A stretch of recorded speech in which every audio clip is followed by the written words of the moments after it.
येतात कारण bio enzyme करणं हे त्याचं टीडीएस काम आहे. त्याच्या 3 आता मी महिन्यासाठी तेच विचारणार होते की बायो एन्झाईम करावं असं खूप वाटतं. बरेच वेळेला आपण बघतो सोशल मीडियावरती हे कसं करायचं याचे काही व्हिडिओज आलेले असतात, पण ते करून सुरुवातीला एक आठवडा झाला की वाटतं नाही जमत आहे. नाही जमत आहे. तर कसं करायचं थोडक्यात सांगा. हा, करायचं कसं ते मी सांगते.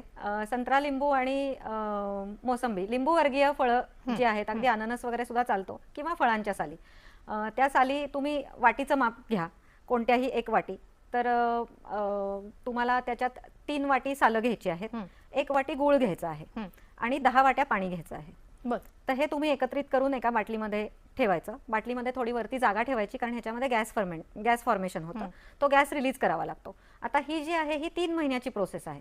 या 3 महिन्यामध्ये काय होतं तर दररोज याच्यामध्ये गॅस तयार होत असतो पहिल्या महिनाभर.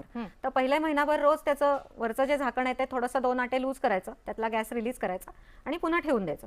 मग त्यानंतरच्या महिन्यात काय होतं तर साधारण 2-3 दिवसांनंतर गॅस फॉर्म होतो. मग 2-3 दिवसांनंतर त्याचं झाकण रिलीज करायचं आणि ठेवायचं. आणि तिसऱ्या महिन्यामध्ये गॅस फॉर्मेशन होत नाही तर त्या लिंबा संत्र्याच्या साली आहेत त्या हळूहळू सेटल व्हायला लागतात, त्या खाली बसतात आणि वरती सरबतासारखं पारदर्शक द्रव तुम्हाला दिसायला लागतं. ते बायो एन्झाईम आहे.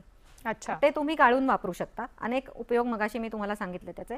आणि आता पुढचा हे असा की ते जे खाली राहतं साका संत्र्या लिंबूच्या सालीचा, तो साका तुम्ही पुढच्या बॅचसाठी विरझण म्हणून वापरू शकता, जेणेकरून तुमची प्रोसेस 3 महिन्याच्या ऐवजी साधारण 1.5 ते 2 महिन्यामध्ये होते. म्हणजे नंतर एकदाच ही प्रोसेस 3 महिन्याची करायची. नंतर तुम्हाला ती प्रोसेस तुम्ही दह्याचं विरझण जसं परत पुढच्या वेळेस वापरता तसं ते विरझण खालच्या साक्याचं तुम्हाला पुढच्या ह्याच्यासाठी वापरायचं आहे आणि हे बायो एन्झाईम तयार करायचं. क्या बात आहे. मला वाटतं इतकी प्रोसेसर आहे, पण ती सुरुवात केली तर कदाचित अवघड नाही वाटणार.